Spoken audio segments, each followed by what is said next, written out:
A few months ago, I was posting 5 shorts and 1 full-length video a week.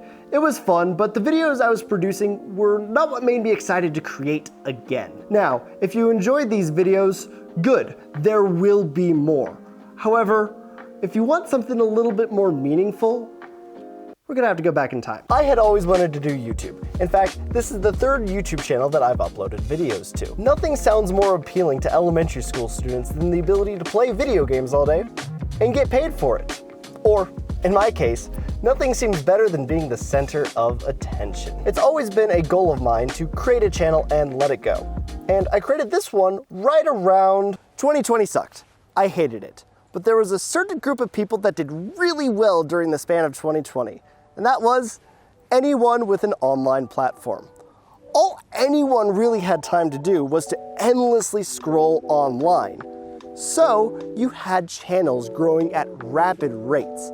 And nothing in this life is luck-based, right? Feeling inspired, I decided to deeply study the YouTube algorithm, how these channels were growing and what they were doing, and human behavior. Anything to give me an edge on the market. And I figured it out, the ultimate formula for YouTube virality and success as a depressed high school student. Obviously, I had it figured out. In 2020, I was chosen as a runner-up scholarship for the Nightscaper conference that was then run by my now good friend Royce Bear. In said conference, we had to make a video talking a little bit about ourselves and what makes us so special. So I grabbed some video stuff from my school, I hiked up this hill, and I started recording. After the Nightscaper conference, I decided to post this video on my channel for a little bit of an introduction and a little bit of traction. And thus, the first video of my channel was created. I knew this video wasn't going to do good because it didn't follow the golden ratio of YouTube virality. It got 40 views before I unlisted it. However, I had done it. The Tao Te Ching says that a journey of 1,000 miles begins with a single step. And that first step had been taken. Now, we just need to upload 1 more video in order to reach the millions of views and virality that I so deserve. The video structure was quite simple. First, include an exciting moment from the video at the very beginning to catch the audience's attention. Okay, so Joey's trying to scare it away with the whip, because we gotta keep on going. Oh. Then, simply repeat these next 4 steps in a 5-act storytelling structure. Number 1, story, to keep the cohesiveness. Oh my gosh, these goats started walking up to us. This one has little kids, it's adorable. Number 2, information, to satisfy the desire to learn. Make sure when you're going on hikes, you wear hat and sun protection like I am doing right now. Number 3, make a joke, in order to satisfy the desire to be entertained. Number 4, B-roll, to show how pretty the world is.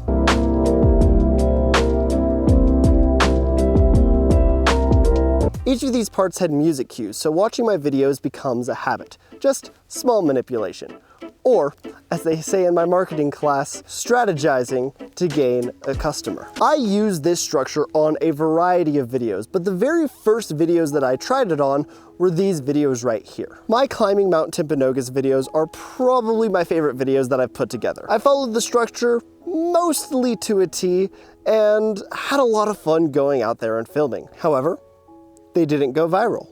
So, I went to the audience retention charts. Now, a storyteller would think, forget this, I should make art despite how it is viewed. However, a YouTuber would look at this and say, what can I do to prevent people from clicking off my videos? As I continued to tear apart the audience retention graph, I also started to tear apart the only part of my videos that actually had emotion.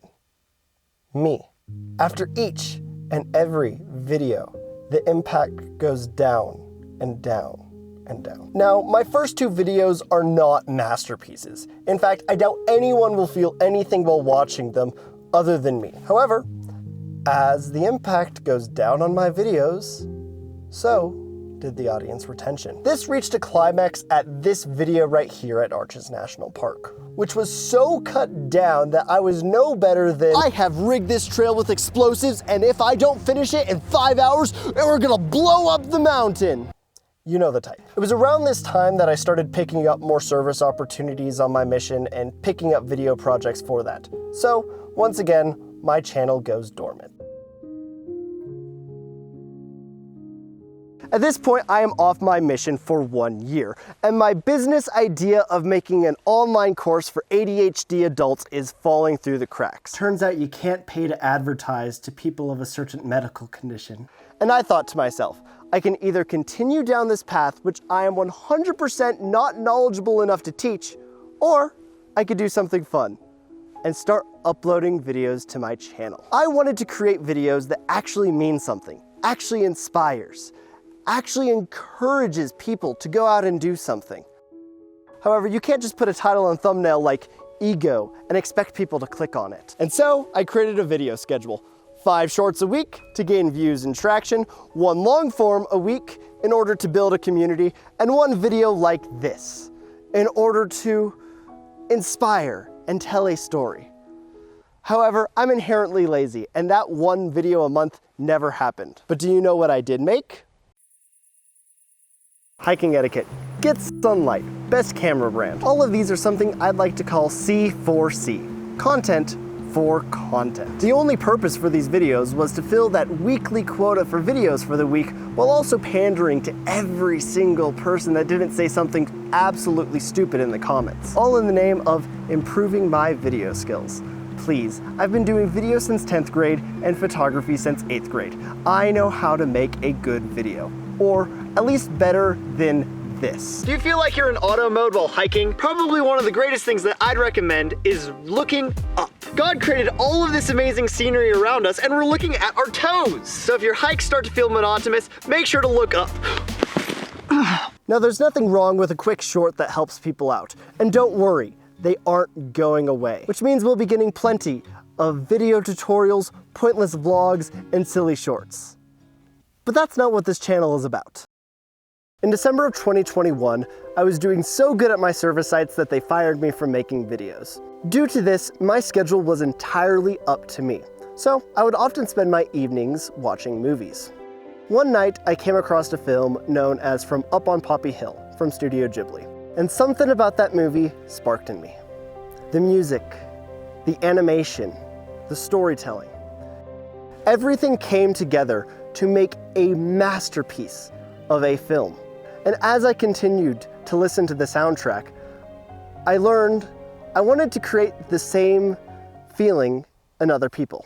On my path to making art, it seems like YouTube has always fallen flat because I've always looked at the scientific or optimization method of doing so rather than the artistic. This channel is about exploration, but rather than striving for virality or audience retention, we will be focusing more on the journey before the destination. From this point onward, you can expect tutorials, vlogs, silly shorts, but more importantly, you can start to expect more videos on art, storytelling, philosophy, religion, and anything that inspires you to get out and explore the world. And my invitation to all of you out there is to not create C4C, but to create something you're truly passionate about. And if you need inspiration, well, subscribing is free. Hey, post-production Elijah here. Yes, Elijah. I'm changing the name of my channel with the start of this new arc, per se. And I'm sorry to say, but my intentions are not 100% pure. Along with some of my videos, I'm going to be taking night sky photos of sacred religious sites from all around the world. If you like the lessons taught in these videos and you want a reminder to keep you on the path you want to live, then you can hop onto my website, afellowstargazer.com, and buy a print. Right now, I only have Latter-day Saint temples on my website, but there are numerous sites in Utah that I want and plan on doing, and one that I'm currently in contact with. So stay posted, and if any of these photos look cool to you, feel free to buy a print.